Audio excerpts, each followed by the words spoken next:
Ko'ngil ko'zga sig'maydi dardlar, oyni o'sib obera olmayman. Dil ezilar qiynalar lablar, bir yarimta gapira olmayman. Shundan mudom bo'ynimda gunohimni yashira olmayman. Chechan zotlar qilganda so'roq, bir yarimta gapira olmayman.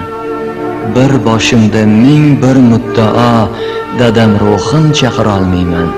Begonaga ishonib aslo bir yarimta gapira olmayman.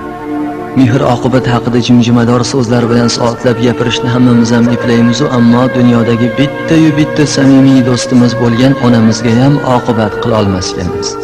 Onalar farzandi mendan keyin qolib baxtli saodatli yashasin, birovdan kam bo'lmasin deb mehribonlik qilsa, bizchi onamizga kelendi shu kampirni 4-5 kunligi qoldimi yo'qmi, ko'cha-kuyda meni maqtab gapirsin deb o'z obro'yimizni o'ylab oqibat qilar ekanmiz. So'zlarim sizlarga og'ir botib dilingizga ozor yetkazgan bo'lsam, gaplarimning isbotini qabristondan borib ko'ring, qabristondan. Bahor devorlarning oftobro'ya etaklaridan emas, yoki sizni biz yashayotgan koshonalardan emas, bahor qabristondan boshlanadi. O'sha qabristondagi qimmatbaho marmar toshlarga bitilgan so'zlarga e'tibor bering. Onajon, doimo qalbimdasiz. Onajon, qildingiz bizga jon fido, bevoh taqdir sizdan ayladi judo. Lekin har gal shu so'zlarni o'qiganimda yurak bag'rimni bir savol ezadi-da. Marhumalar tirikligida onajon degan so'zni bir martagina o'z quloqi bilan eshitganmikin? Lekin baribir onalarga qaytadan jon ato etilganida birorta ona farzandini yomonlab gapirmasdi, aksincha ularni maqtab gapirgan bo'lardi. Bir kuni payg'ambarimiz Muhammad sallallohu alayhi va sallam marhumlarni ziyorat qilmoq uchun qabristonga boribdilar. Bir qabr yonidan o'tib ketayotgan paytlarida qabr ichidan nolali bir faryod eshitilibdi. Olovda yonayapman, olovda.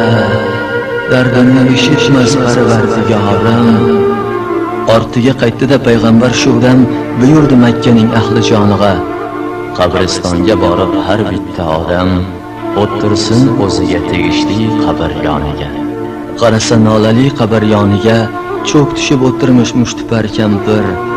Onadan so'radi sarvari oqil: bu qabrda kiming bor ey muhtaram zot? O'g'lim dedi ona, lekin bunday farzanddan men bezorman, noroziman yo Rasululloh. Rasululloh ham so'rdi yaratgandan: pardani ko'targin yo qodir Alloh. Parda ko'tarildi. Ona qarasa olov bilan to'lgan emish o'g'lini qabri. Onaning ko'zidan yosh emas, oqizib qona, yaratganga uchdi onaning zori. Bor Xudoyo, karami keng Xudoyo, shuncha azoblarda qolmishmi bolam, mehring dariq tutma, boqqul qiyoyo, roziman men undan, rozi bo'l sen ham. Olov tindi shudam o'g'lon qabrida, do'zax olovi bor ona qahrida, unutmang mehrida jannat malhami. Birodar, bu dunyoning eng so'nggi bir savoli bor.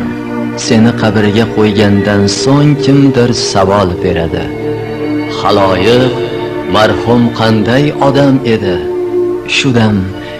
Shudam yaxshiliging eslaguvchi zot bo'lsin. Yaxshi odam edi deyishlari nasib ro'z aylasin.